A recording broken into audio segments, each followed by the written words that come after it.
100 years, 1,000 years, century, 1,000, millennium. Yes. A fortnight. Okay, do this quickly. Peanut butter. Peanut butter, not Skippy, but the other one. Skip. The other one. Jelly. They're looking for Jiffy.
Butter, right out of the jar.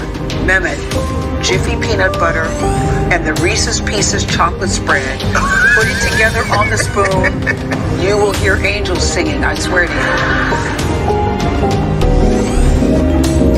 I like the Dodgers and I like eating, but the most important thing I like is eating. Dinner for 2 or dinner for 6, it really don't matter. I get my kicks. Jiffy Peanut Butter is what I love. Gen X doesn't listen to authority. Gen X has trust issues. Damn straight we do. Let me give you the best example. If you were a kid in Gen X, your mom got envelopes delivered to her house every week. It was called the Publishers Clearinghouse Sweepstakes. And if you won, Ed McMahon came to your house with balloons and a big check and gave you a bunch of money. And now everyone in the world is trying to tell us that that never happened. Take a little stroll on Google and here are the headlines you will find. There is no evidence that McMahon ever worked for Publishers Clearinghouse. Ed McMahon's connection to Publishers Clearinghouse never happened. Did you know that the late Ed McMahon never worked for Publishers Clearinghouse? Our very own Dave Sayer is the OG big check guy. Over 20 years, I've personally awarded over 500 prizes. What? They're trying to make us look crazy. And it's starting to work. His face was on the envelopes. They were yellow.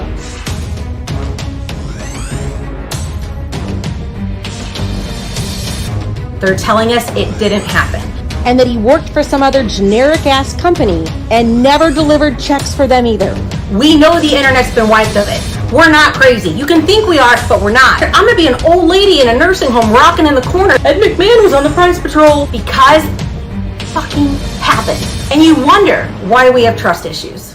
That is why we have trust issues. And frankly speaking, my fellow Gen X trooper, I'm about to prove that you are not crazy and that Ed McMahon absolutely worked for Publishers Clearinghouse and absolutely gave out those checks. I don't know why they're trying to gaslight us, but there's got to be a reason for it, and I've got some theories. You're watching Wednesday Night Live. Let's get into it.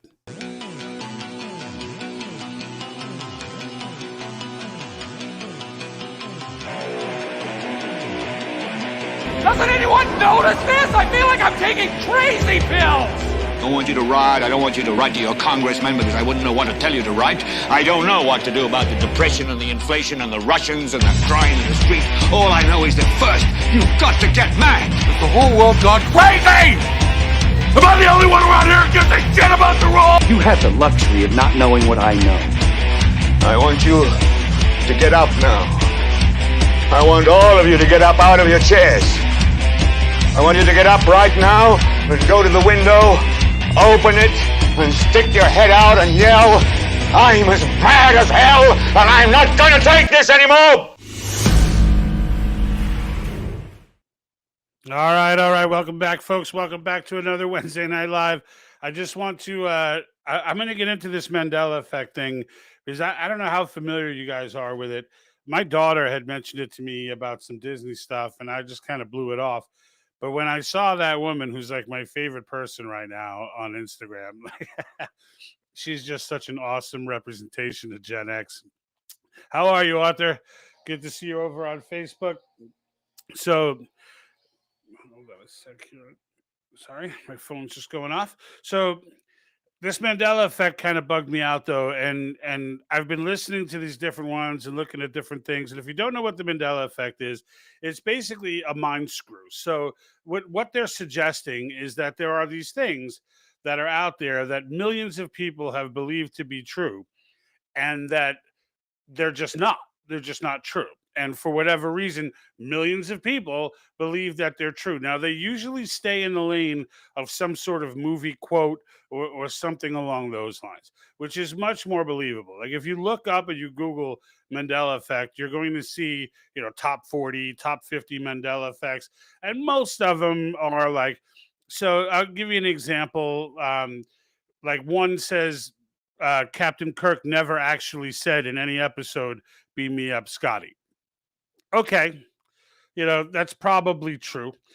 He said that he has said it in various different ways, but that actual phrase "Beam me up, Scotty" was never actually said. So maybe more than likely, you're not gonna people aren't gonna talk about it and joke about it using a different way he said it every single time. So they pick "Beam me up, Scotty," and that becomes a big deal.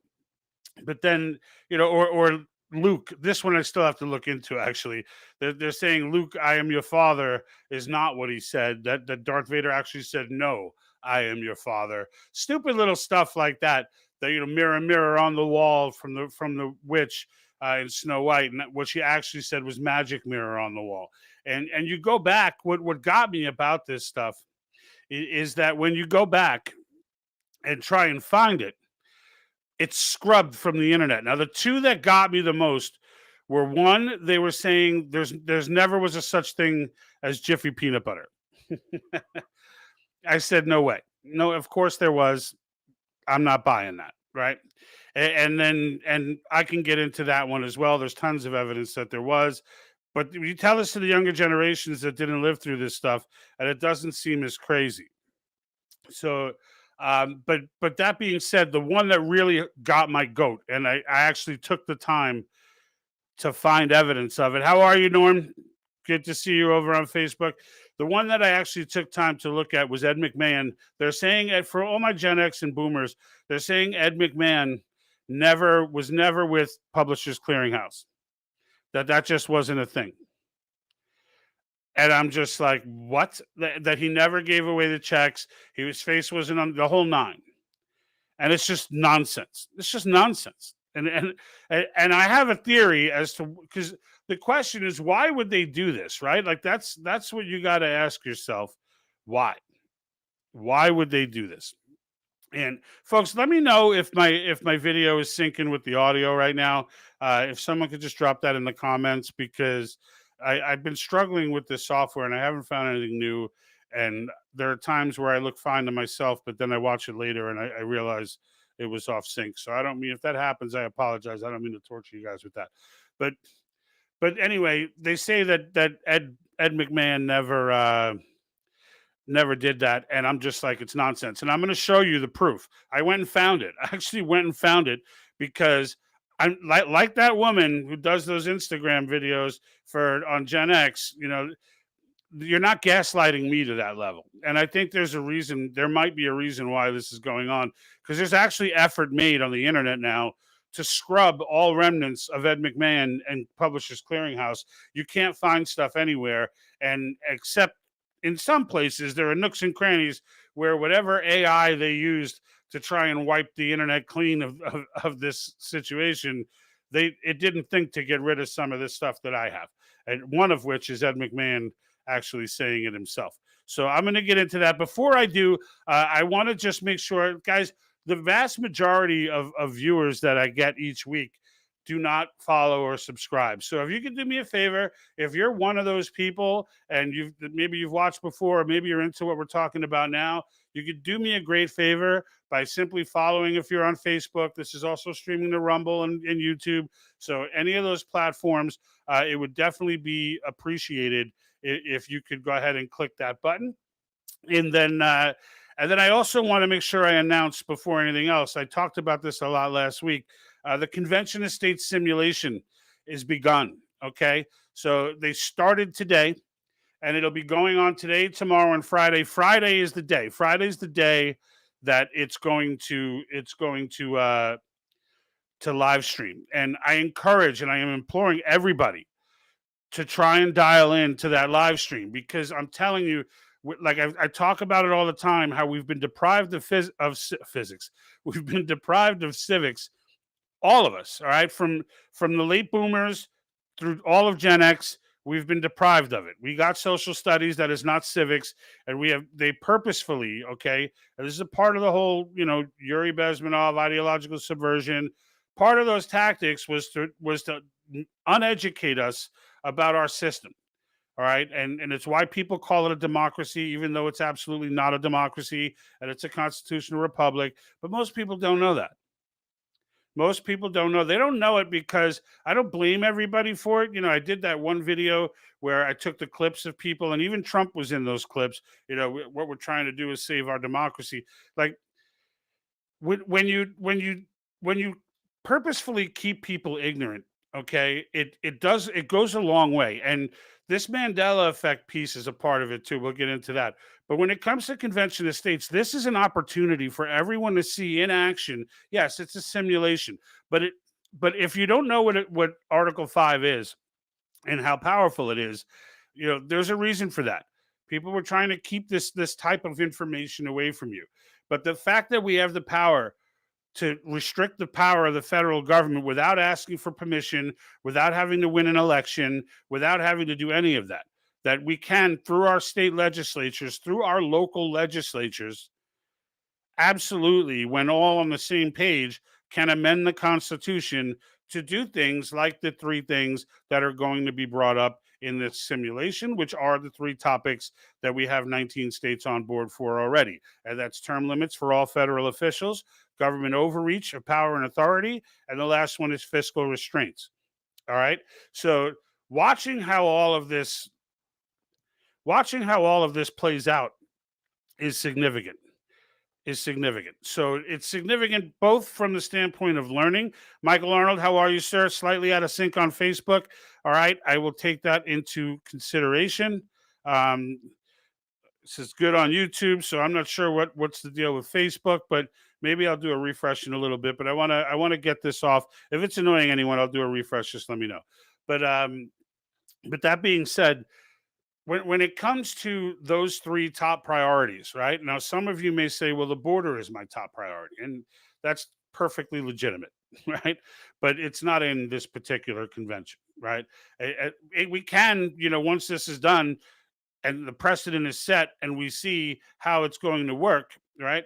Once we see all that and it's all executed, now we can threaten convention on anything. And this is the real key. This is the real power. Yes, would passing a balanced budget amendment be huge? Would repealing the 16th Amendment be huge? Would shutting down the Department of Education and other regulatory agencies that are outside the 10th Amendment, outside the scope of the 10th Amendment, would those things be huge? Absolutely. But what's even bigger is the complete shift in the relationship between the people and the government. And we're the only nation on earth that has the power to do this. We are the only ones. There is no other nation that has the power without some sort of revolution to be able to just take power away from the federal government without having to, vote in people who will willingly do it, which means it would never happen, right? Fortunately, our founders knew this. Mason knew this, and 2 days before the convention ended, stepped up and kind of made the point, and I'm paraphrasing in today's terms, but basically told everyone in the convention that, look, you guys had left this Article 5. The only person who has the power to propose amendments is Congress. And yeah, maybe the states have to ratify, but that's not okay. What will they propose what if we need amendments to take their power, to restrict their power? You think they're ever going to propose? And everybody agreed. And Clause 2 was added into Article 5. Now, that's a high-level overview, but the reality of the matter is it's there for a reason, and there's a lot of debate. Well, really not a lot of debate, but there are some activists, all right, some Soros groups, John Birch Society. Bizarre to see them all in alignment, but it tells you a lot. The National League of Women Voters or something. The same people show up at all of the attempts to get it passed in additional states. Now we need 2/3 of the states to do it. There are 19 on board already. We need 34 total. That's to get it called. Once 34 call it, all 50 are invited, and then they select delegates and the convention gets called. So, and Congress shall call the convention. There's no option for Congress to call the convention once they're petitioned by 2/3 of the states. You follow me? So this is the most powerful tool that the people of the United States have, but we don't understand it because we don't know civics. We still go around thinking, and look, I'm not going to see it, but raise your hand if you thought until this moment that the president of the United States was the most powerful person in the country or the most powerful official in the country domestically, right? Domestically. He's not. He's not. The president of the United States, and quietly raise your hand if you believe that whether you want DeSantis or Trump or Ramaswamy, it doesn't matter. If you believe that any of them can get the United States fiscal house in order, you're wrong. Maybe you're today's old before you knew that. Maybe you knew it already, but nonetheless, presidents can't do that, right?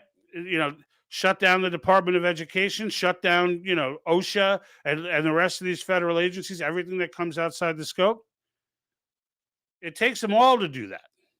Or we could do it. And this is what I'm saying, right? And this is what everybody in the Convention of States movement is saying.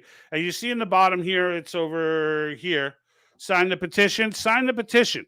Go to convention. You can actually, I moved the petition link to the front page of the website now. So if you go to the patriotthinktank.com, it used to have a link to buy shirts like these, all of which are available at the Etsy store. You can go to my page. A pop-up will still come that has that. But on the front page, I've changed it to sign the petition. Now, 2.5 million people have gone on to sign the petition, but there are volunteers that are even greater in number than that.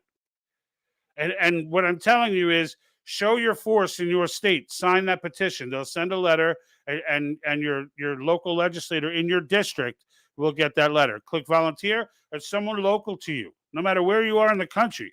That's how vast the movement is right now. All right, no matter where you are in the country, someone local to you will let you know, like where you guys are at, what they need, what would help, right? And you can figure out what you could do to help, but it's all done locally. And that's not knowing that is a part of the civics piece, because they don't want you. They want you to think all power rests in the federal government and that the states are somehow beholden to that. They are not. The federal government is the child of the states, not the other way around. We birthed the federal government, and it's kind of like now that we're doing the Gen X thing. Let's just say, I brought you into this world, and I take you out, right? So we're the parent in this situation. And this is you're going to be able to see on display, all right, an example of the procedural process and how it will work. And it's very powerful. I'm going to go ahead and get into some comments here.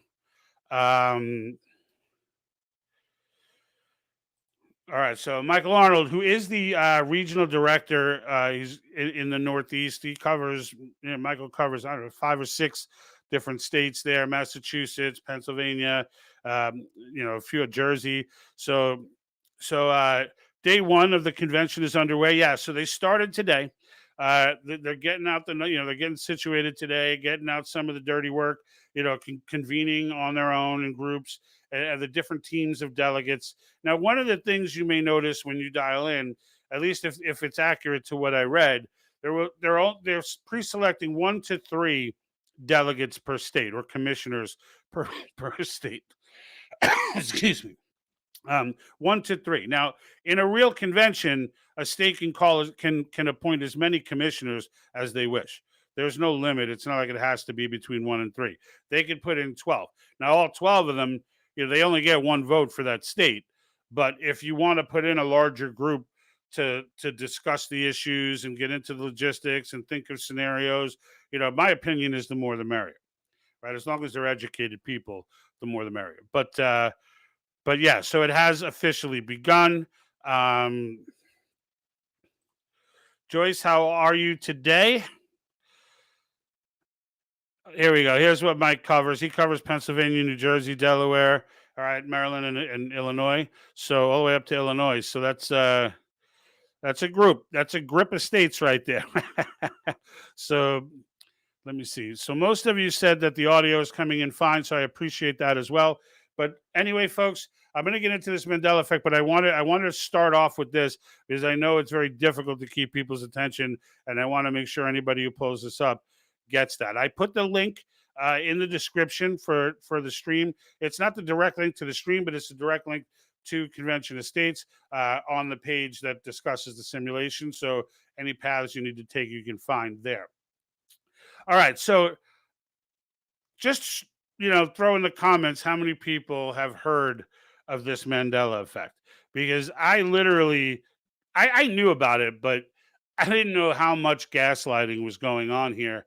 And it didn't, well, when I say it didn't take me long, in the scope of normal type of research, it didn't take too long to call BS on at least the first one that jumped out at me as being BS. Now, how many of you guys remember, right? Just leave in the comments, how many of you guys remember, it's going to be a Gen X and Boomer question, really, that getting those yellow envelopes with Publishers Clearinghouse and Ed McMahon's face on the side, and seeing the TV commercials of Ed McMahon showing up at people's houses and delivering their big check. They won the big sweepstakes for $1 million, 10 million, whatever the particular sweepstakes was for, right? I'm just curious to know, because everybody I have asked has said that they have said that they know, they remember. And because we all remember this. It is an axiom. It is a universal understanding that Ed McMahon, the jokes were endless about Publishers Clearinghouse. And what they're trying to say with this Mandela effect is that it never happened, that we're all crazy, that we're all nuts, that it never took place. He never worked. And mind you, there's Snopes did a piece on this, said it never happened. No association. Not like it. Go Google it. You're going to bug out when you see it. You're probably like, George, why are you even care about this? I'm going to get into why I care about this, because the first thing you realize when you realize that there clearly was an attempt to snub this, to get rid of this information, and then you realize the first thing you do, right? If you're like me, and most of the people who watch this are like me, you ask, why? Why would anyone go through the trouble of trying to scrub the internet of something as mundane as Publishers Clearinghouse and Ed McMahon? And I believe, and I will get into it as soon as I show you these clips, that there is an actual very good reason why someone would want to do that. And I'm going to get into that. So give me 1 second here.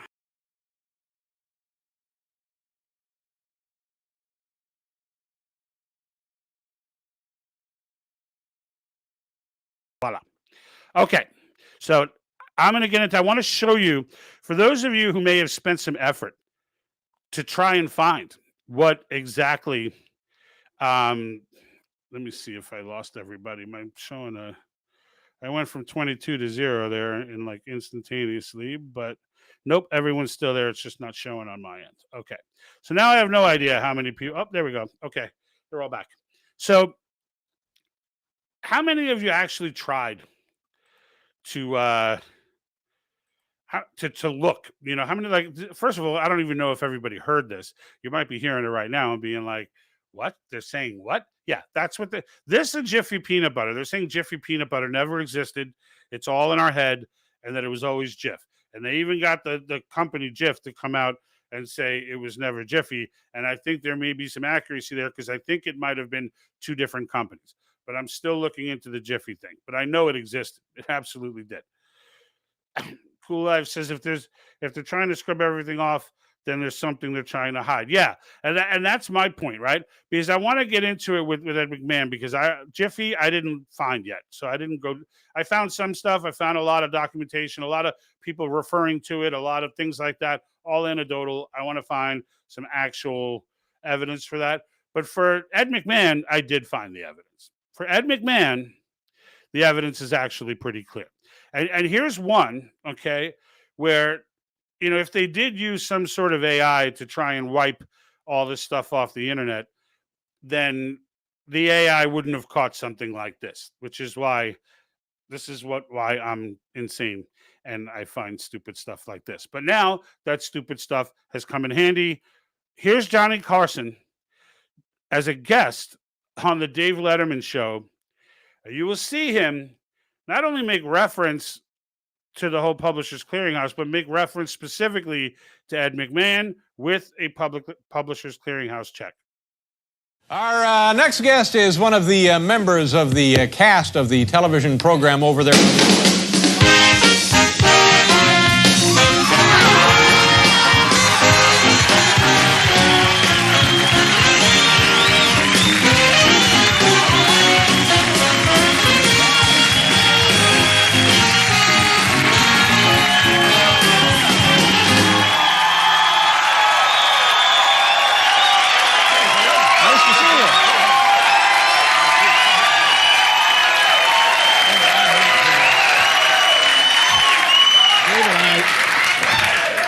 I have to apologize. I thought this was the Joe Franklin studio. I'll tell you why I'm here. I happen to be in town over doing some stuff for the NBC affiliate. That's right. And, you know, Ed McMahon, our good friend, could not be here. Yeah. But it seems, David, that you are the $1 million winner. Oh, my God! I've won $1 million.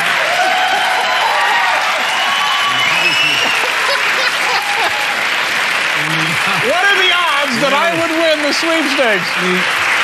The odds are astronomical. Yeah.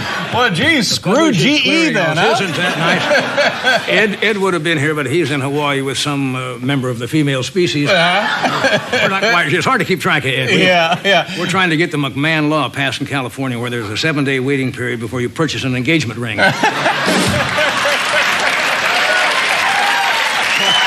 It's automatic.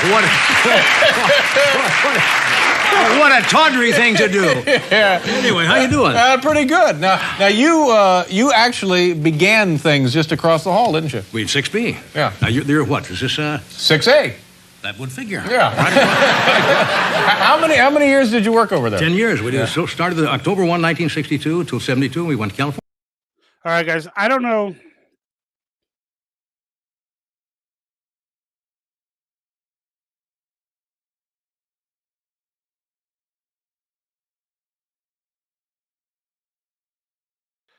All right. I am having some trouble here, clearly.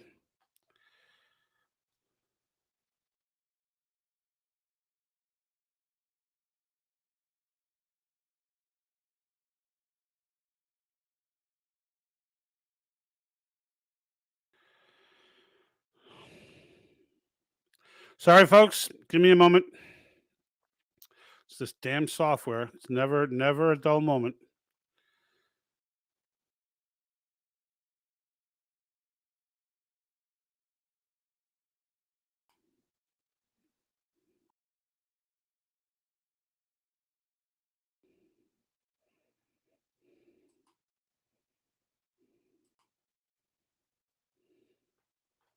All right, I'm back. Sorry.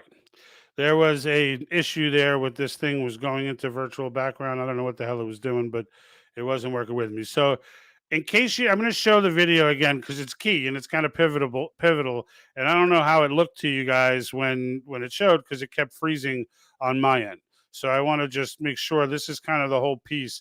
I want to make sure you get it. So give me a sec. Our next guest is one of the members of the cast of the television program over there.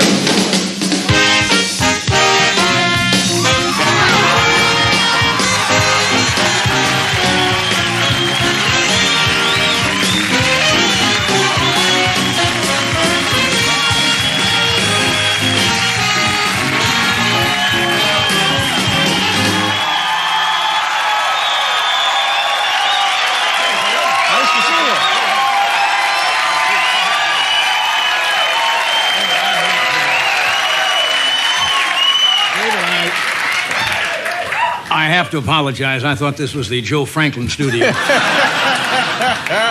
I'll tell you why I'm here. I happen to be in town over doing some stuff for the NBC affiliate. That's right. And, you know, Ed McMahon, our good friend, could not be here. Yeah. But it seems, David, that you are the $1 million winner. Oh, my God! I've won $1 million.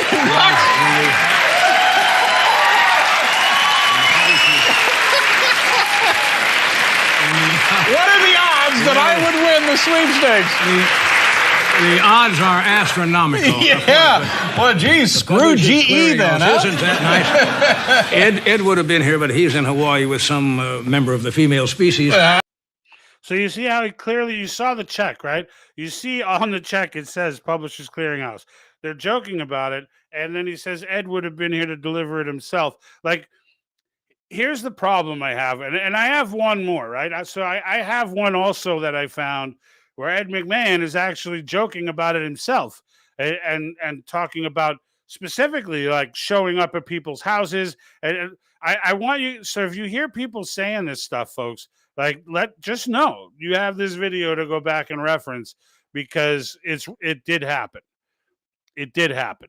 All right. So let me see here. So there's a couple comments. So Darren says it was Jiffy popcorn. Yes, Jiffy popcorn was also a thing. Jiffy's used in a few things, right? There's Jiffy lube, Jiffy popcorn, but Jiffy peanut butter. There was actually a hip hop song. I don't know if it was in a mix or how it went, but they would be Jiffy peanut butter. Like there's so many references to Jiffy peanut butter that, and I know we're not all crazy. I know we're not all crazy. And in the end, I'm going to get to the bottom of the Jiffy peanut butter one, but it's not my point. Like the details of each individual one are not necessarily my point. My point is that why is this happening? Why would anyone do that? Norm says, with my luck, I owe Ed McMahon $1 million. Yeah. Well, you're going to laugh because that's kind of a part of the clip that he talks in. So real quick, I want to get to his clip, and then I'm going to get into why, in my opinion, okay, and if I find more of these, and this is the thing, like now I'm going to be making a little hobby out of this. I'm going to be going in here because they have an entire generation right now, 2 generations really, or 3 if you consider Y. It would be millennials, Y, and Z are convinced about this Mandela effect. And just before I even show you Ed McMahon tell you himself, all right, that this was true. What I want you to think about is what motive, right? Put it in context. What motive, what benefit could there be if you could convince multiple generations that it's completely possible that something that you lived, experienced, and know to be true, and millions of people agree with you who also claim to have lived, experienced, and lived through, that all of you could do that, all of you could be in this situation and you're just wrong. That's just the Mandela effect. That's all. What benefit? How could that benefit someone, right?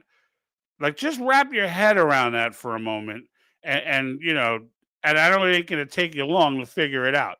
But here's a clip from Ed McMahon. This is the death blow to anybody trying to say, like, trust me, when you look for it, folks, you're going to find videos everywhere. Snopes is on board. All these fact check sites are on board. Everybody's on board that Ed McMahon never, ever worked for Publishers Clearinghouse and had nothing to do with giving out these checks. Everyone knows this, apparently, except for Ed McMahon. We went up to some guys, and I asked them if they had anything they wanted to say to you, and yeah. I didn't really connect what they were talking about. They started saying that you owed them money for a check or something like that, and I wasn't thinking about Publishers Clearinghouse. I know those guys, and they're still waiting for their money. Tell him that if you run into him again, tell him he came in second. Yeah. He was that close. Yeah, he could have won the money. You would actually walk up to people's doorsteps and give them the check? Oh, yeah, sure. You would actually walk up to people's doorsteps and give them the check? Yeah. You would actually walk up to people's doorsteps and give them the check? Oh, yeah, sure. How many times did you present someone with a $1 million check? I gave away $110 million. 110 million. Yeah. How good must have that felt? Oh, it's wonderful. We had to have a nurse in residence. Are you kidding me? It's a wonderful feeling, you know, to give somebody $1 million. Now, so if they're going to do this, if they're going to try and gaslight us, they need to, like, get the memo out. Well, Ed's dead now, right? But like, you better make sure the people that you're gaslighting us about know about it. You better make sure, because that this is irrefutable proof that we're being gaslit. Okay, so then again, it brings you to the question of why. Before I get into it, Wild Stallion over at YouTube, I always stop for Article 5 questions. What do you hope the convention simulation can accomplish in terms of education and publicity? Unfortunately, not even shows like Steve Bannon's War Room are covering it. Yeah, look, slugs on Steve Bannon, right? I mean, look, in the end, like, Blaze TV should be all over this, right? There should be major coverage on this. You're never going to see mainstream media cover this. That's accepted. That's never going to happen. They're going to ignore this until they can't ignore it. And when they can't ignore it, that's when it's going to be all guns blazing. That's when it's going to be, all week long, JBS and George Soros groups and all these people showing up on MSNBC, CNN, all this stuff to start talking their trash and trying to dumb down the population again. Like that's what's going to happen. That's what's going to happen. But you know what? Right now, I can't speak for Steve Bannon, right? I certainly don't have his viewership. I'm certainly not on par with Steve Bannon. So as far as, why Glenn Beck, and I mean, these are people, I don't know about Steve Bannon. I don't follow him as much, but I know that that Glenn Beck is a proponent of convention of states. So why wouldn't he cover it, right? And maybe he will. Maybe it's, look, to me, maybe I'm being a little bit of a jerk in the sense that, like, because if they get into it on Friday and start doing it on their shows and whatever, that's great. But to me, if you're doing it on Friday, you missed the boat. Like, to me, look, I have a humble, small podcast here, right? And I get my share of followers. Obviously, Facebook is the main one, right? Facebook, we've got over 16,000, and that's with the constant shadow banning. So, like, the fact that we've been able to even penetrate, because Facebook at first, if you don't know the story, did not shadow ban it. They let us go. They let me go. I keep saying us, like I got a mouse in my pocket. Jack used to be with me. But that being said, they let it go. They let me just post stuff up there, produce videos, put them out. I just let them have at it, put it on watch and see what happens. And those videos were getting 65,000, 70,000 views until they figured it out, and I got monetized, and they had to pay me like $1,000. Then everything stopped. Then immediately, out of nowhere, it stopped. And that's fine. But like YouTube and whatnot, those guys, I've been suspended there 6 times, right? It is what it is. But even then, with this humble channel, I'm going to make sure that I get up here on my own dime, on my own time, to try and educate people in the ways of civics and alert people to some of the things that are going on globally, so that people are aware. And I enjoy doing it. I do it for the love. And the fact is, I understand that this upcoming convention, while I don't want to say most of America, but a large portion of America do not understand. And it's going to come and it's going to go, and people are going to miss that event. But the 30 or 40 or 50 or whatever it may be across platforms at any given time, throughout the whole broadcast, if everybody catches it, those people will at least know about it. If you want to make a conscious decision to not do anything, then so be it. But I hear you, Wild. I mean, it's why? Why are they not? Why is this not big news in conservative circles? The real answer, okay? The real answer is that because even all of these show hosts don't understand civics. Not all of them. I don't want to say Glenn Beck doesn't understand civics, but a lot of them don't. A lot of them feel like they know the Constitution, they know government, they know this and that, but when it comes to Article 5 and there's no president, they don't understand. They don't understand. So I mean, it is what it is. But that's where that's where they're at. And then so back to the whole why on the Mandela effect thing. So Cool Life is saying it isn't about money, so I don't know. And then this is getting closer, Cool Life. So it could be part of the government's plan to brainwash people. It's not the government though, but you're close. In my opinion. In my opinion, you're getting awfully close. What it is, in my opinion, all right. Now, most of these Mandela effect things are stupid. Most of them probably are just, well, people just became a part of pop culture. People thought it said one thing, didn't say it, whatever. But when it comes to things like the Jiffy Peanut Butter and more importantly is Ed McMahon, when they're trying to tell you something that you absolutely lived through didn't happen, all right, and they're doing it with the full force of the web, right? They're doing it with the full force of the web. It's not like, this is not Publishers Clearinghouse, and Ed McMahon was not a movie that had a tagline that was going to get misconstrued over time. I mean, they even went so far in one video to try and gaslight and say, look, here's the real guy that did it.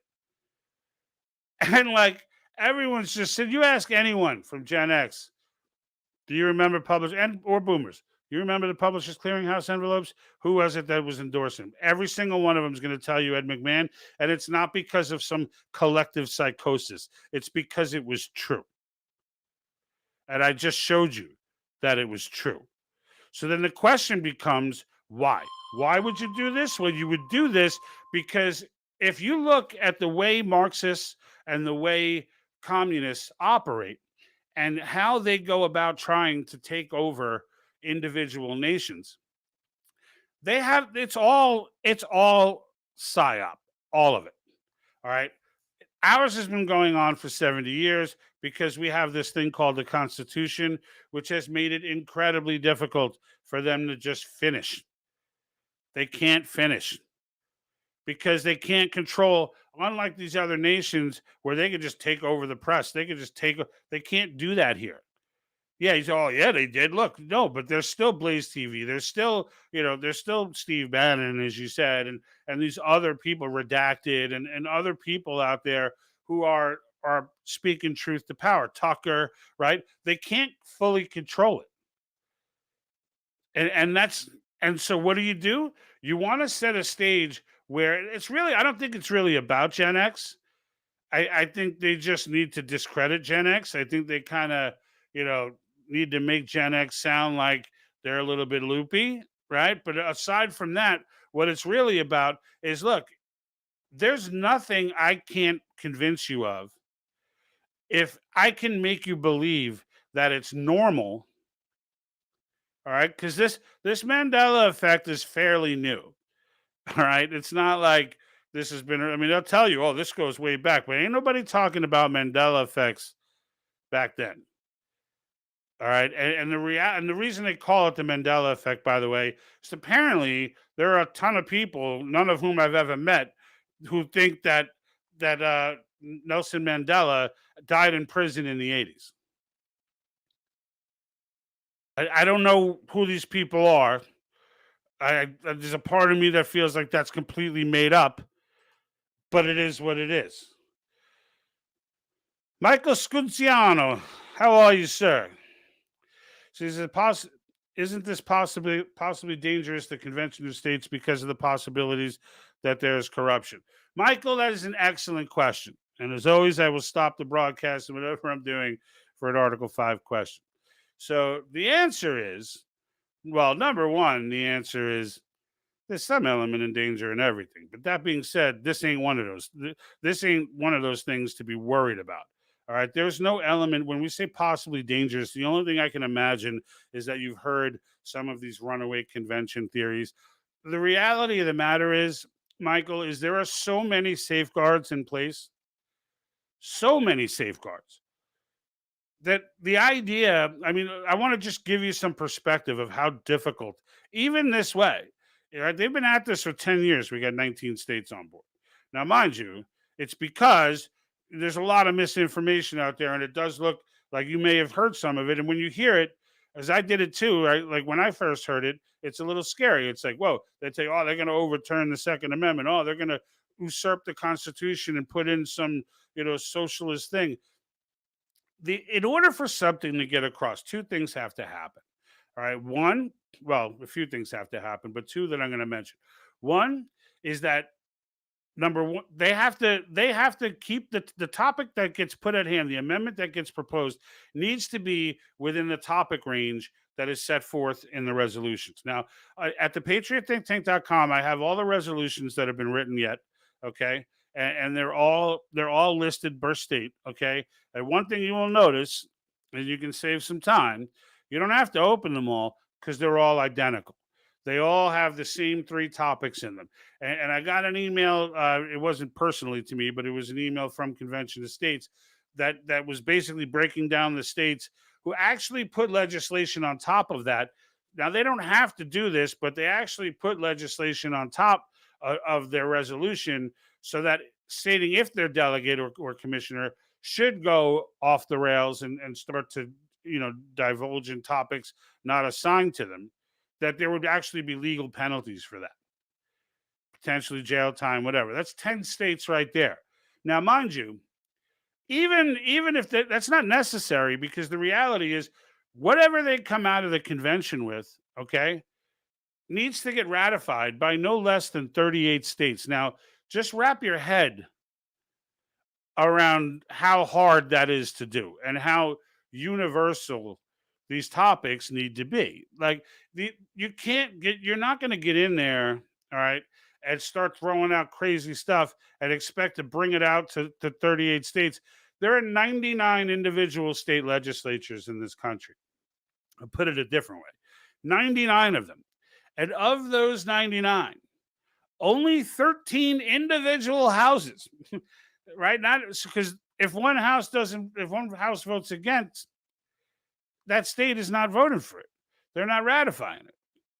So 13 individual houses, and really, and Mike brought this up once, Mike Arnold from Massachusetts said, it's actually 13 committees that could shoot 13 individual House or state Senate committees could shut this down, because the way the bills get through is that they go to committee first. The committee then gives them to the floor. I mean, it is so infinitesimally small to the point where, like, now, mind you, if all the states got together and wanted to do something wacky, they could, but you would need that massive consensus in order to do that. It's not going to happen. In the end, the process is the same as the way it's traditionally been done. The only difference is who's actually proposing the amendments.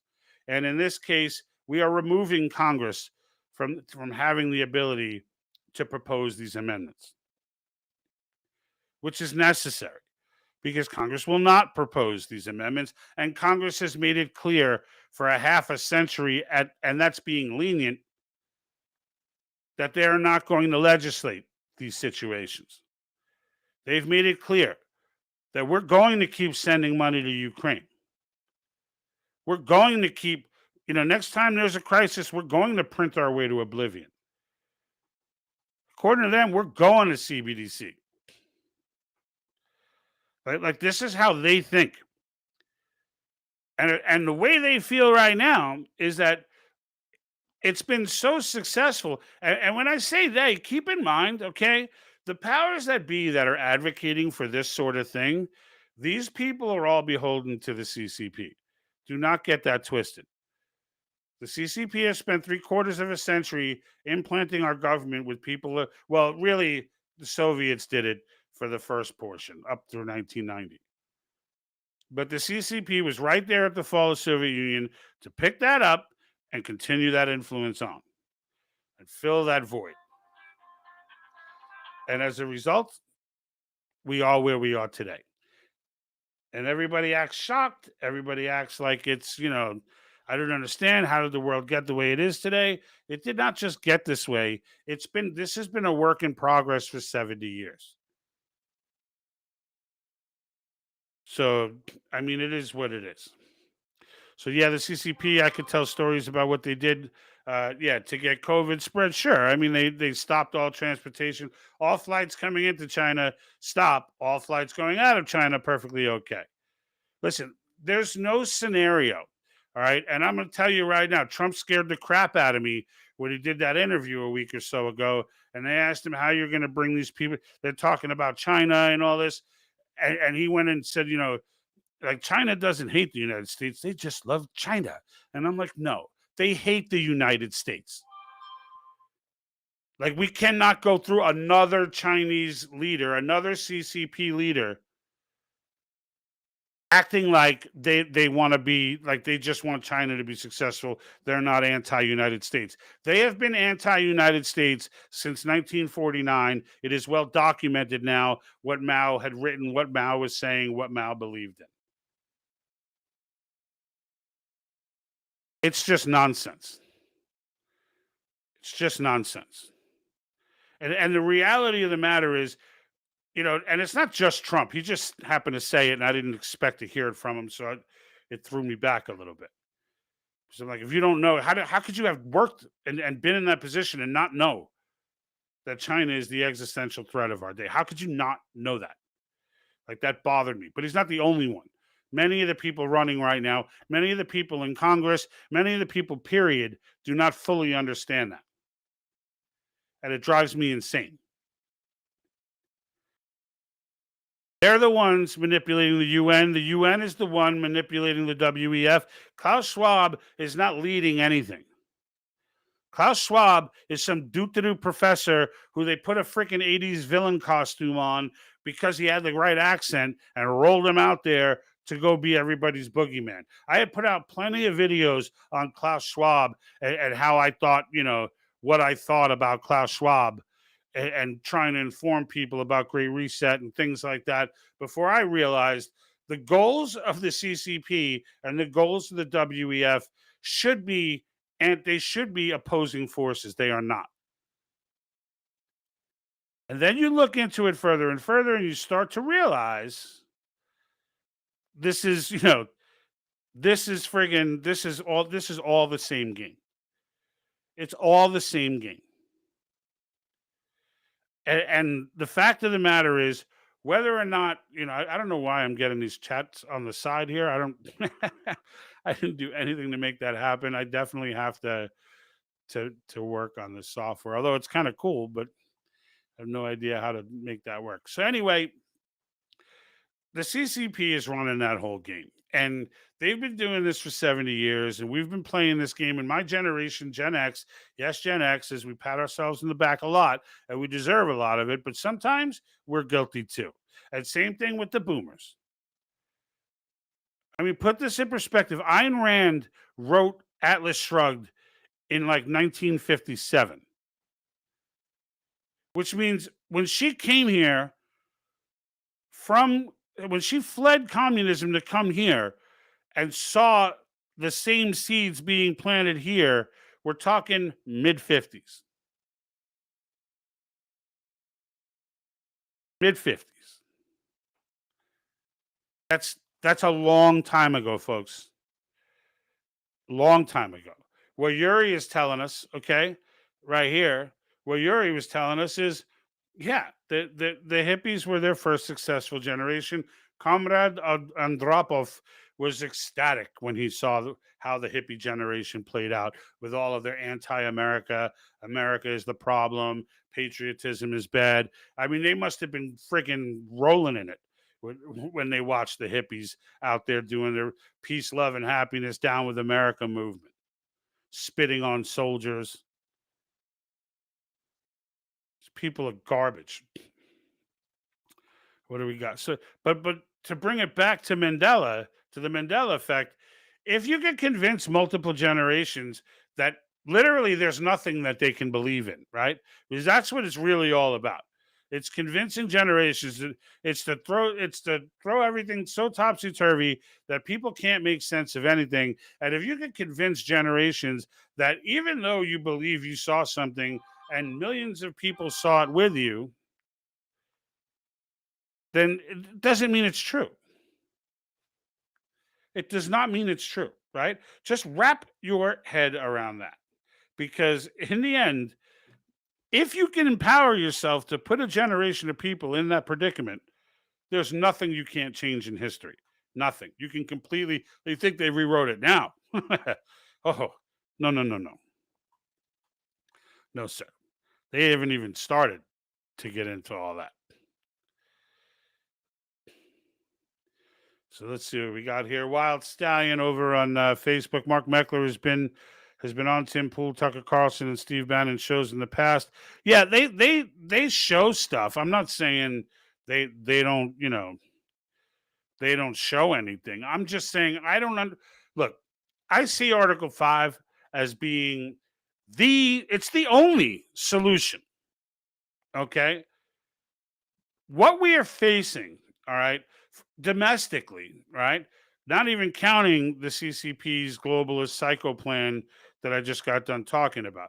Just domestically, what we're dealing with is about a century of really bad Supreme Court decisions. Some of them subtle, some of them big, but in the end, they add to death by 1,000 cuts. And there's only one path. When you look, okay, and let me see if I can, it seems like I pull this up every single show, but let me, yeah, okay. So now you're looking, what you're seeing right here, okay, is the Constitution of the United States, the one that's actually used versus the one that we all know. All right. And the little pocket one on the side is all nice. And we all know that one. That's not how the government works. When the government goes to make a decision on legislation or a court goes to make a decision on a ruling, it's that big papa right there that they grab. Over 3,000 pages in that bad boy. And it includes every single Supreme Court decision made on constitutional issues. And the reality of the matter is, if you, that's the book that we need to rip pages out of. So until it starts looking more like the one that's leaning up against it. And there's only, once people believe, and again, this is the product of our lack of civics, people believe that the Supreme Court is the final word. Supreme Court is not the final word in this country. They're not. The American people are the final word in this country. And just like when the leftists and such tried for decades to get income taxes passed, they couldn't do it because the courts wouldn't allow it because they were correct. It was unconstitutional. Well, the people made it constitutional by allowing the 16th Amendment to pass. No coincidence that it coincided on a rough timeline with the Fed. That is not a coincidence. However, we've seen the damage that it's done, and we can undo it. But there's only one way to do that. Only one way. If we're going to impose a fair tax instead of an income tax, and a fair tax, for those of you who don't know, is a consumption tax. So you keep all of your income and you pay an extra tax on goods and services, the way it was originally, tariffs. And then we can still fight about taxes, but we'll fight about the consumption tax rather than an income tax. Because if you have priorities in your life that you need to, hang on to money for, you could choose not to pay taxes because you choose not to buy certain things. However, at the same time, everybody contributes. Even the beggar on the street contributes. Anyone who purchases anything contributes. The revenue generation from a consumption tax would be tenfold. I mean, I'm making up the tenfold number, but it would be far higher than what can be collected in income tax from some 10% of the population, or 40, at its highest peak, 49 or so, 48% of the population. The income tax was never about collecting revenue. The income tax is about control. And there's only one way to get rid of the income tax, and that's your constitutional amendment. Now, I hope that that's one that gets done. But that's more on the wish list than things like balanced budget amendment, right? That's definitely going to get through. I can't imagine an alternate universe where that doesn't get ratified. I just can't. Term limits, that's going to get ratified. It almost doesn't matter what limits come out of the convention, what the details are. Term limits is likely to get ratified. Right. Shutting down these government agencies, damn good chance getting ratified. Single subject amendment to eliminate pork, damn good chance of getting ratified. Damn good chance. So, you know, when we look at this stuff, right, and I guess, you know, the bottom line is once we get this process done, we will have set the standard to change the relationship between government and people. And in the end, that's what we're trying to do, is it not? And we're trying to tackle the big issues, the big ones. And then when it's done, we can go and mess with the border and put in our threats there for another one. Article 5 convention in Wyoming went down earlier this year due to misinformation. Yes, the Constitution is not broken. It's just not being enforced enough. Absolutely. And this is what some of these do-to-dos, this is the argument that John Birch Society brings in. What conservative in their right mind, what American in their right mind thinks the Constitution is perfect right now? Are you insane? Forget the 16th Amendment. Does anyone know what the 17th Amendment is? Can someone tell me what the 17th Amendment is? And why I would love to see that go as well. There's plenty. Look, this American experiment marches on. But let's not get it twisted and think that it's not still an experiment. There are things that we need to rectify as we go down the road. There are things that come up that need to be addressed as we go down the road. As this AI and other forms of technology are beginning to severely penetrate people's privacy, there are adaptations that need to be put in place to protect us from these things. So that if someone does engage in these things, that at least they are criminal. The Constitution grows with us. The experiment continues. And the reality of the matter is, if people would have known what omnibus bills were, a single subject bill amendment would have been passed a long time ago. A long time ago. It's not something that would have even been debatable. It would have been passed. It would have been done. That would have been like the quickest friggin' convention ever. Who disagrees with that? Nobody disagrees with that. Like even on the topics we're on now, right? So here's the graphic. Hold on, I gotta get rid of the comment there. There we go. Here's the graphic of support. All right. And we're talking, you can see, right, Republicans, these are people who support the amendment topics, right? That's what this poll is on. And you look, obviously, Republicans, 81%. You look at the Democrats, 50.2%, and independents, 60.3%. But I don't look at it that way. The way I see these things is right now, not sure counts in support. Because to me, not sure means not educated. It means I don't know. It means what is Article 5? That's what not sure means. So which puts us at 74%, 74.5% of Democrat voters, not the politicians, Democrat voters who are also in line with these topics of fiscal restraints, limited federal power, and the set term limits. Just wrap your head around that. This is not, this is real talk right here. All right? These people, they're not free. These issues, I should say, not these people, these issues are real. And these issues, are issues that should not be overlooked, and they're not going to be overlooked. And we're about to, this simulation is an opportunity for you guys to learn how this works, to ask questions.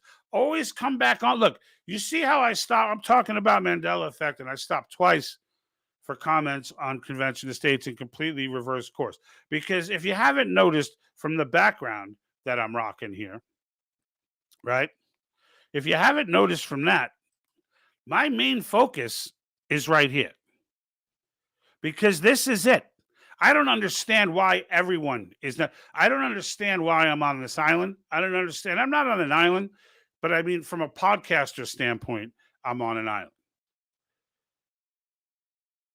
Like the rest of these guys, they'll have Meckler on, they'll have this one on, that one, Rob Santorum and whatnot, and then it's like that's it. They don't bring it up in topic really, really ever. Once in a blue, I hear Glenn Beck talk about it. Once in a blue. But if you really understand how this works and you really understand that this is the path, everybody should be uniting to get this message out. Everyone should be uniting to get these courses out. Everyone should be.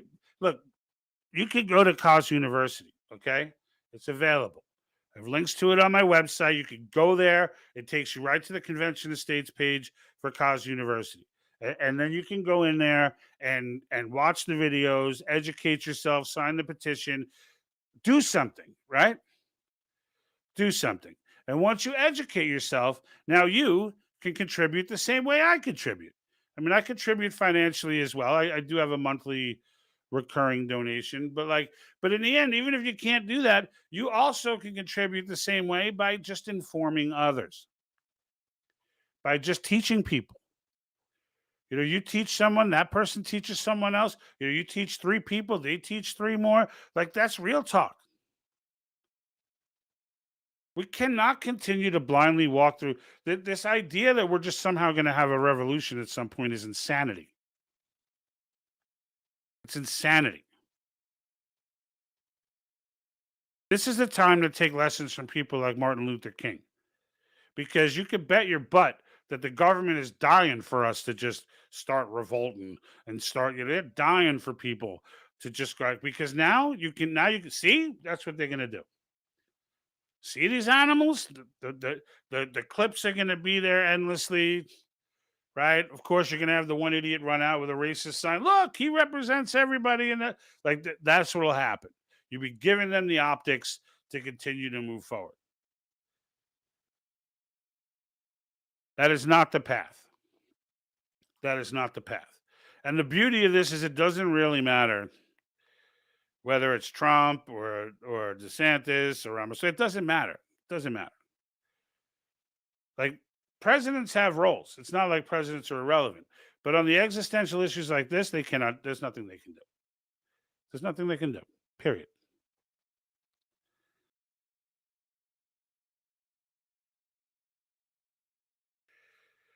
Wouldn't enacting Article 5 start a civil war? I don't see how that is. In reality, I just showed the graphic. The people are on the same page with these issues. You have to realize, look, we're being, I just got done talking about how they're gaslighting us with this Mandela Effect nonsense. It's not friggin', when it comes to these Marxists, you may think like, man, it's half the population. It's not half the population. These people barely exist. Understand, you're talking a fraction of a young generation and tidbits of remnants from the 60s, like scattered out, throughout. These people, all this is a big megaphone. They got the media talking. You got bots all over the website. Look, this is always what I use to give you the perspective. Look at how boycotts work. So years back, right, during COVID, the left tried to boycott Chick-fil-A. Now, I know things are going crazy for Chick-fil-A now, whatever. But the point is, back then, the left tried to boycott Chick-fil-A. And the result of that proposed boycott, when Chick-fil-A gave him the bird and said, we're not bending, whatever, is Chick-fil-A killed it in sales for like 2 or 3 weeks as people around the country went and supported them, hands down. Hands down. Right? But then you look at things like Bud Light. Like Bud Light's done. Like it's actually dead. There's no amount of Marxists that could buy Bud Light to bring it back from the ash heap of history. It's over. It is no longer the king of beers. The entire campaign is over. It's over. That is where the people are. I don't think people wrap their head around how many people are required to stop buying Bud Light to do the existential damage, the permanent damage that was done to that brand. There are not enough Marxists to save that brand. There are not. They've never had a successful boycott, ever. But they saturate companies' friggin' online presence with bots. The companies think that there's this mass swelling going on, but these people don't really exist. And the companies end up giving in prior to them actually having to boycott. They never actually get to that point. Why? Because bots can't stop. Bots don't buy products. That's why. That's why. I agree it's not the path. People can scream Second Amendment and revolution all they want. Our handguns, rifles, AR-15s will always be outgunned by the Fed. Yeah, and frankly, even if we win, and this is why the founders put Article 5, the second clause, in, is because even if we revolted and won, let's just say the military decides we're not fighting the civilians and they turn, and that's a real possibility, and it's over, all right? But now the structure of the government crumbles, right? All this damage has happened. Constitution is in shambles. What does it get replaced with? What does it get replaced with? Clearly, there are going to need to be changes made. So just wrap your head around that and be like, there's the one option. It could become a tyranny, right? Where a cult of personality just comes up, the leader of the rebellion or whatever it may be. They become the big hero, and then poof, we're into tyranny. Just like the founders told us. Or we try and salvage the document after this rubble and do what? Amend it? You follow me? It's like, why bother firing shots? There's just no need.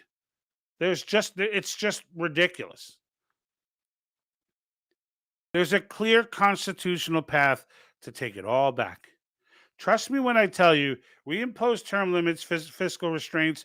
We slap them with a balanced budget amendment. We take away their power to negotiate with corporations with our tax money by getting rid of the 16th Amendment and replacing it with a consumption tax where they have no power to reciprocate these favors. These companies are not going to be buying politicians without it being open and blatant. If we eliminate the 16th Amendment, they can't do that because they're going to pay. There's no return. There's no give. There's no loophole to be written. Because there's nothing to loophole. The IRS is done. It'll be abolished. All that money's saved. And then we can start focusing on our currency. Right? All right. So the Democrats will take full advantage and turn the country into a dictatorship country. So the Cool Life, if you mean they'll take full advantage of a Article 5 convention, you're going to need to explain how. Because there is a set process and it's literally impossible for them to do that. What would happen, okay? So like what you're telling me is that they would put some kind of dictatorship in. They would have to be able to have 38 states behind them in order to do any of that. So assuming that I'm correct and you're talking about an Article 5 convention, that's not going to work. And then not to mention the media propaganda and surveillance state too. The surveillance state is something actually when they gave us the opportunity to put in suggest our own amendments and amendments we would like to see. The main one I put in, I stayed away from the obvious, the term limits, the balanced budget, the regulatory agencies, because I know other people are going to put that in. I went with that issue, right? I went with that issue. So my whole thing, and I'll bring it back up again. My whole thing was the surveillance state, okay, and that we need protections from not only the technologies that are there now violating our rights, but we need a sweeping coverage for all technology to come. Like, it needs to be illegal. But I don't care. I don't care that other countries I don't give a damn. Other countries aren't packing heat either. We're not other countries. We need to worry about our values and what we cherish here. And in the end, that means a sweeping rule, clearly and broadly and matter of factly providing guarantees to our privacy, both in finance and in life. Surveillance state is a no. So I'm a huge rule. And then after that, he said, drum roll, a convention is how you do it, right? Right. And that's right, peacefully.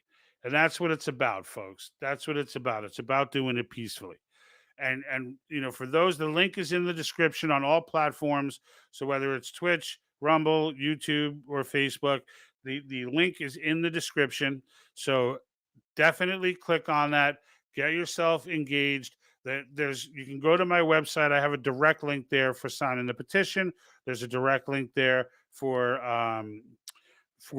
COS University. Like, just get up to speed, folks. Don't assume that because you love the country and you love our Constitution that you fully understand the power that lies within. Like, don't assume that, because in most cases you'll be wrong. And it's not because something's wrong with you. It's because we were all deprived of civics. So we were all left to go figure this out on our own. So it's on us now to get back in the game, right? 2020 opened eyes. Well, all right, now that we can see, what are we doing? What are we doing?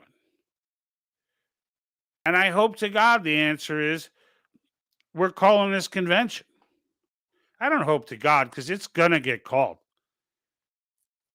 But for the love of God, why would we not be signing, at least sign the petition, for Christ's sakes? Good Lord, help these people.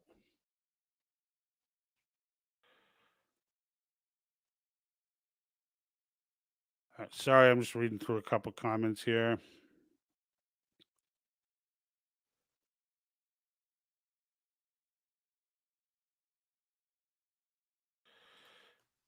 Now, Cool Life, I like you because you've been on before, but I'm going to scold you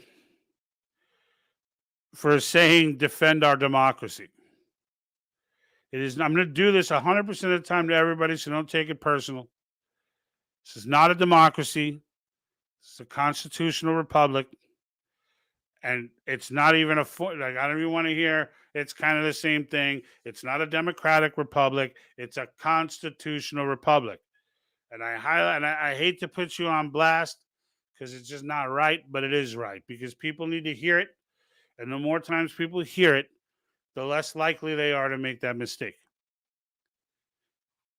But now we'll pretend, I will read past that and say, something Americans don't realize is that the people, is that as the people, I'm guessing that we have a right, an obligation to defend our constitutional republic and overturn the government from bad decisions. It's time we start doing that.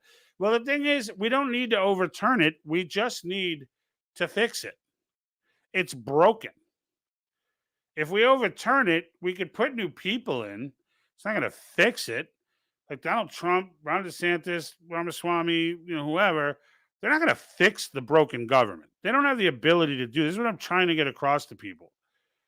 It's not because they're bad people. It's because the presidency does not allow for that. The majority of the power in the presidency is overseas or non-domestic. Doesn't have to be overseas. Yes, there are some things, obviously he signs legislation and such, but the reality of the matter is No one's ever going to put legislation across the president's desk to address any of the real issues we need to fix the structural damage of this country. It's just never going to happen. You cannot elect your way out of tyranny. You cannot do that. And that's what I just need. That's what, if you understand nothing from me, understand that this pie in the sky hope that if we could just get Trump back in office, everything will be okay. No, everything will not be okay. You'll get another fictitiously good economy that looks good. And what I mean by fictitiously good is, yeah, you'll see jobs, you'll see this, you'll see, lower inflation and all this stuff. But the debt, which is the actual damage structurally to the government, will astronomically grow. You will have this gaslit illusion put in front of you, as always happens. Bush had this illusion, Reagan had this illusion, that everything's fine. Everything's fine, folks. Don't worry. There's a nuclear missile behind the curtain, but you're not behind the curtain. You're on this side of the curtain. So just stare at everything that's on the stage. But whatever you do, don't open that curtain. And as long as you don't open that curtain, you could keep lying to yourself all day long and keep looking to someone else to save us. There is no Superman. There is no Superman. None of them. None of them. I don't care what end of the aisle you're on. No one is coming in to save us. We either do this ourselves or we watch it fall to crap. That's what happened. Those are the two options. And frankly speaking, both those options, well, at least the latter option sucks. And what kills me is it's not that hard to do. It takes effort, yes. Yes, we can't do it with a remote control. It's going to take some research, some reading, some education. It's going to take some activism. It's going to take showing up from time to time, especially if you're in a state that's a swing. If you're in a state that's on the fence right now from coming over, like, holy smokes, what are you doing? If you're in like Kansas right now, what are you doing? We got a majority in both houses in Kansas, and they pulled some bizarre supermajority rule that only applies to an Article 5 convention, not to any other resolution they have.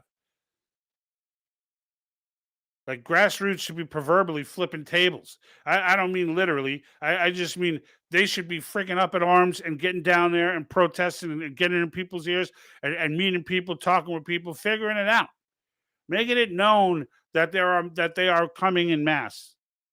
Because for your local legislatures, it's not the same animal as Congress.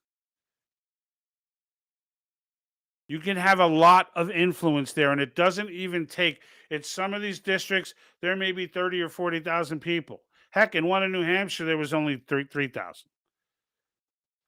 A few hundred people properly motivated showing up at the state capitol steps can go a long way. 1,000 people handwriting a letter can be tremendous. These are not, these are not things that cost a lot of money. These are not things, these are just things that are the American people screaming liberty. And if you scream it loud enough locally, they will hear you. You don't have to worry about the governor in your state. You don't have to worry about any of that. The only thing you have to worry about is the state legislature. In particular, your state legislator in your district.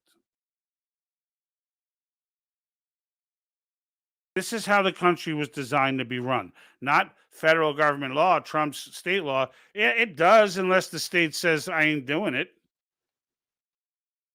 How's marijuana laws working out?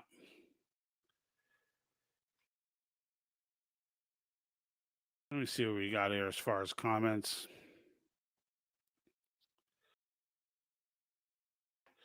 So while it says I agree with co-life, yeah. So we got YouTube and Twitch in agreement here. However, instead of fulfilling that obligation, citizens are just distracted by TikTok garbage. Yeah. And on the TikTok note, I'll tell you this right now, folks. If you think you're getting if you watch something that you see that little TikTok logo under there and they're trying to make some claim or act like they're educating you on something, run from that shit. Anybody who doesn't understand that they should not be posting the TikTok is not somebody that you should be listening to with any element of validity. Anybody who, if someone's trying to tell you something about a conspiracy or something like that, is literally the CCP network. Like literally the CCP network.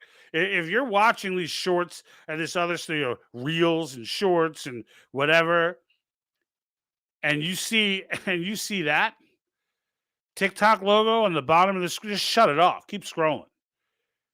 Who knows what that person has to say, but I can tell you this. If they ain't smart enough to figure out that you don't broadcast stuff like that on the CCP's actual social network, those are not people that you should be listening to, period. I do not have presence on TikTok. I don't have the app on my phone. No one in my family has the app on their phone. That app has no place in this household or on my page or my channel. Nothing. They can keep that crap. I would be embarrassed to do that. So, of course, it's been corrupt for a long time to be able to be fixed in a short time. It's not a short time. So, to give you perspective, Cool Life, I realize you guys and others viewing, you may be watching me, and if this is the first place you've heard it, you think that like we're getting this done rapidly and quick. This movement's been going on. Convention of States Action has been going on for 10 years now. 10 years. It is not easy to amend the Constitution, folks. This is not a quick process. So just to give you perspective, because I don't know if you know that, right? So I just want to throw that in there because I don't know if you know that. This is not... Every time we've amended the Constitution, it's taken years on end, unless they were even for the basics, like even the basic, the common sense ones, right? Ending slavery, even those took a long time to get done. These are not. It's not easy to get this many people to agree on one thing, no less 3 things, right? But yet we got 19 states to agree. Really 20, because Kansas, both houses did vote for it. So I always thought the truckers convoy in early 2022 should have gone to the state capitals in Lansing, Atlanta, Phoenix, etc., instead of the Washington, D.C. area. My suggestion fell on deaf ears. Yeah, that was... They nipped that one right in the bud. The American side of that truckers movement, they de-escalated that before they got there, and then it was like, like, what do we do? So I think it was in good spirit. I think they're all patriots, but I think that particular movement got nipped in the bud before it got started. But it is what it is. So anyway, folks, just I'm going to put... So if you're interested in the Mandela Effect conversation, I know most of you were coming right back to Convention of States, and I'm right here to come back with you. But if you are interested in the Mandela Effect piece, I'm probably going to put out another video on that in the coming days, just for that. A short, really, like maybe 5 minutes, just showing what they're accused, what they're saying, and giving the evidence of what of why it was BS. And if I find more, right? And if you find as well, so if you guys are out there and you hear something that's a part of this Mandela Effect, like saying Fruit Loops was never spelled F-R-O-O-T with the 2 loops, that it was originally spelled regular fruit and loops, like little things like that. If you find actual evidence showing different and showing that this Mandela Effect is nonsense, then message that to the channel. Because I'm going to do small pieces on them as I debunk them. Some of them are too ambiguous to debunk. They just want to act like they have a whole bunch of examples. but their key examples that are baffling people are so far all wrong. And it's important that we look at it for what it is. The fact that Snopes and all of these different, just kind of Google Ed McMahon Publishers Clearinghouse, you will see the immense effort that has gone down to gaslight Generation X into believing that this man is not, it was never a part of Publishers Clearinghouse. And it's just BS. And I hate being gaslit. And I hate you guys being gaslit. And in the end, you know, we need to be aversive to being gaslit at all freaking costs. Especially now, knowing the types of tactics that have been used against us for so long. It's imperative that we not allow it to continue. All right, folks. Thank you for joining me. I appreciate every single one of you.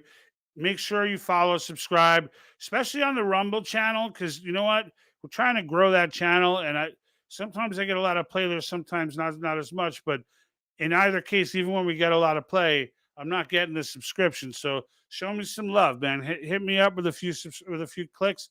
It's a simple click, makes it easy. I don't inundate you with crazy stuff all the time. 1 or 2 a week. That's it. All right. Until next time, folks, I'm out. And like that,